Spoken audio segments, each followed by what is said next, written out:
Have you ever watched a financial channel? Just kind of letting the numbers go across the screen and listen to the people talk about the stocks and how they put so much passion about their money and their stocks. I mean, it's their cash, right? For obvious reasons.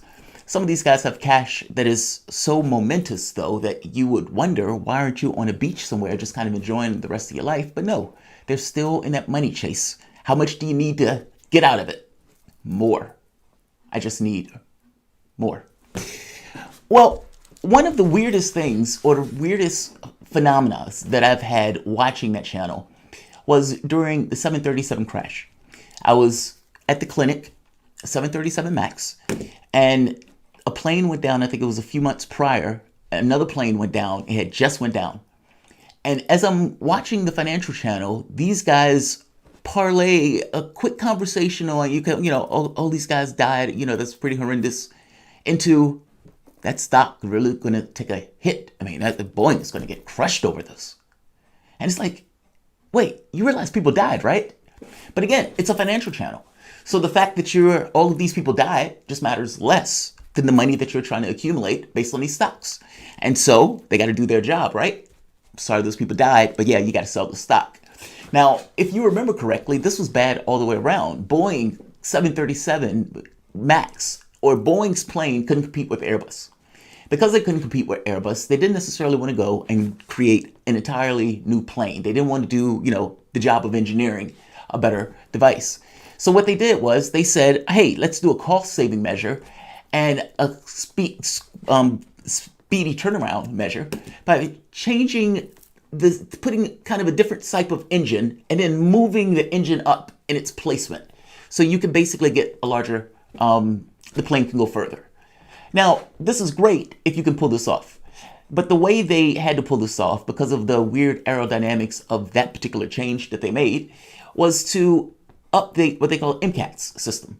That system would send back automatic commands to try to make alterations to assist the pilot in the pilot's flying. So think of it if I was trying to do a program and I tried to predict what the pilot was going to do when he was in the air and some of the weird phenomena that may take place because of the weird aerodynamics of what's just been created in regards to this plane. Well, if I predict wrong, or if that pilot doesn't understand that I've created code to try to kind of help him in his task, that plane could lock up and that plane could crash. And that is exactly what happened. The key point, though, that I want to point out here is the conversation that these guys had mainly boiled down to that stock is going to take an L. It's always weird to me because to me, human beings matter more, and yet not so much. What that money is going into matters less. If that person made $1 billion, only thing that matters is the person has $1 billion. How they made the money? Who knows? Who cares? We deify cash in this way. It's so weird. But one of the oddest things that I've seen today that I've actually enjoyed was seeing a less dead inside capitalist go after an entirely dead inside capitalist on CNBC, Squawk Box. Now, Andrew Sorkin has about enough, that's a way to put it, of Joe Kearney. And they get into this tense, heated back and forth over what I just mentioned. This difference between, well, human life should matter more, less dead inside capitalists, versus, look, I'm here to do my job and, this is about stocks. You're freaking out. I'm trying to get me some cash. You're trying to hurt my cash. One only wants to talk about cash. The other one seems to be more involved in this notion of, hey, we should at least care about human beings, right? And they clash. It is a fascinating conversation because it is pointed. It's not mean-spirited, but definitely pointed. In this kind of, I've had this kind of built up over time in the way that I've been regarding you, and I've just never told you, but I'm going to fucking tell you on air, mister, what I think of you in this moment. And he gets worked up. But I understand why he's getting worked up here. And let's see if you can figure out why he's getting so pissed off. There are two reasons. But I'm going to let you hear it first before we go into the reasons for it. Welcome to the Soapbox.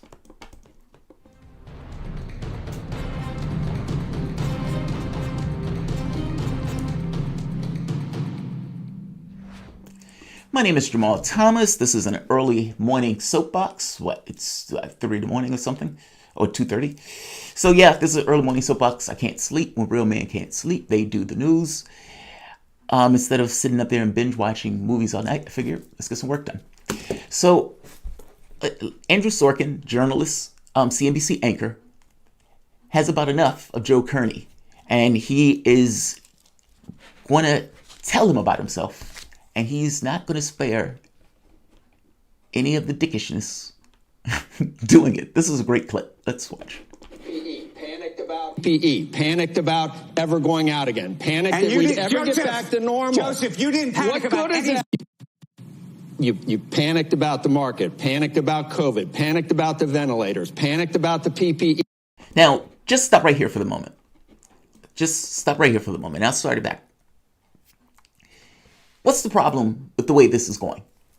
Like, you're basically saying you're hysterical. You're being hysterical. And in the literal sexist term of hysterical. That's the way he's basically saying it. You were panicking about this. You're panicking about that. You're panicking about that. As opposed to, I suppose, if you're saying this guy's panicking, that stuff is relative, right? That means he was an ocean of stability. He was a rock. Now, the fact that you're saying this grown man is basically hysterical and panicking, that's not going to go over well. And the question becomes, like I said, those things are relative states. It's not an absolute. He's trying to say, relative to me, you were flipping out. And, he's not necessarily putting that in the best of terms, in the best of light. Just the very way he's putting it gets across how he perceives that. Sorkin is not going to take this line down. Let's start this from the beginning. Right off the bat. You can't call the guy hysterical.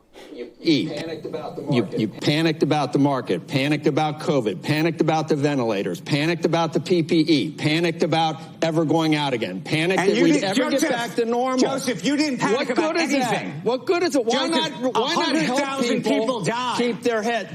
I understand 100,000 people died, Joe, and all you did was try to help your friend, the president.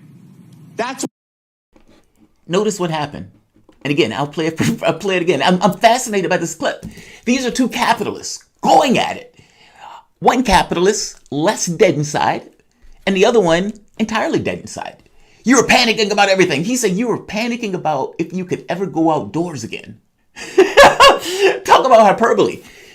And they're going back and forth. It's heated. Both of them are talking. And what does he say? What does Sorkin say? 100,000 people died. At which point, he shuts up. Where do you go from that? You're arguing about dollars. He's arguing about 100,000 people that have died. And that's somewhat significant. And he, at the very least, acknowledges, oh, right, I probably shouldn't say anything about this.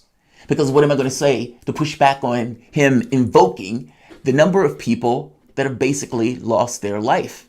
And if we're basically talking about dollars, meaning if I'm Joe Kearney and I'm just talking about stocks and dollars and saying you're panicking, and he's making this point of, look, 100,000 people lost their lives. What are you talking about? I'm panicking. Yes, there was something that people should have been concerned about. Well, how do you push back against that? I mean, that sounds pretty legit the moment that you invoke 100,000 people have died. He shuts up here. He shuts up. He's basically shamed into silence. He had nowhere to go. Let's play this from scratch, from jump. One more time. You panicked about the market, panicked about COVID, panicked about the ventilators, panicked about the PPE, panicked about ever going out again, panicked that we'd ever get back to normal. Joseph, you didn't panic about anything. What good is it? Why not help people died. Keep their head? I understand 100,000 people died, Joe, and all you did was try to help your friend, the president. That's what you did. Every single morning on this show. Every single morning on this show, you abused and abused your position, Joe. That's totally unfair. You abused and abused your position. I'm trying to help investors keep their cool, keep their heads, and as it turned out, that's what they should have done. That's what they should have done. They should have kept their heads If they had listened to you, Andrew, we're supposed to be at about 8,000. I wasn't arguing to go sell your stocks, Joseph. I was arguing about people's lives. We understand people's lives. Andrew, that's it's a the global pandemic. pandemic. Do the news. I'm begging you to do the news, Joseph. It's a global pandemic. I'm begging you. And I am begging you to do the news. I'm just begging you to do the news, Joe. Just do the news. Just begging you to do the news. He said, you went out, you abused your position. You came out here and backed Donald Trump. I'm talking about lives, Joe. I'm talking about lives. Like he took the framing and the position that's difficult to attack that, right? I mean, at the point where the person said, I'm talking about lives. 100,000 people have died, Joe. Where do you go with that? Where do you go with that? He was entirely unprepared for that. He's like, what the fuck? We're supposed to be on a financial channel. What the fuck are you talking about lives? I'm trying to make dollars. But yeah, these two are definitely not feeling it. I mean, this sounds like there was a bit of animosity here just in the way they were framing it. And like he told them, I'm a capitalist. I want to keep my money in stocks. I'm not trying to run away from stocks. But can we acknowledge that human beings have value and worth and that those human beings were dying? Can we at least start there? Less dead inside capitalists arguing with an entirely dead inside capitalist. That's a fascinating conversation. I was enamored by that. I was entirely enamored by that. I'm not going to keep this long. I just thought that back and forth was entirely hilarious. Yeah, usually these guys are just arguing about cash or whatever. But him invoking the life thing, like that shocked me. I don't think I've heard that on... I mean, it's a financial channel, so they tend to be very focused in regards to the thing of cash. But keep in mind, even in the context of what that money is going into, that money is going to have some effect on the larger world. It's not like it's going into a black hole. There could be certain things that invest in that are great for the society, and there could be things that are not so great. They're agnostic towards those things. With the exception, usually agnostic, but there's, with the exception of oil and gas, there does seem to be people pulling out of oil and gas. All right, like, share,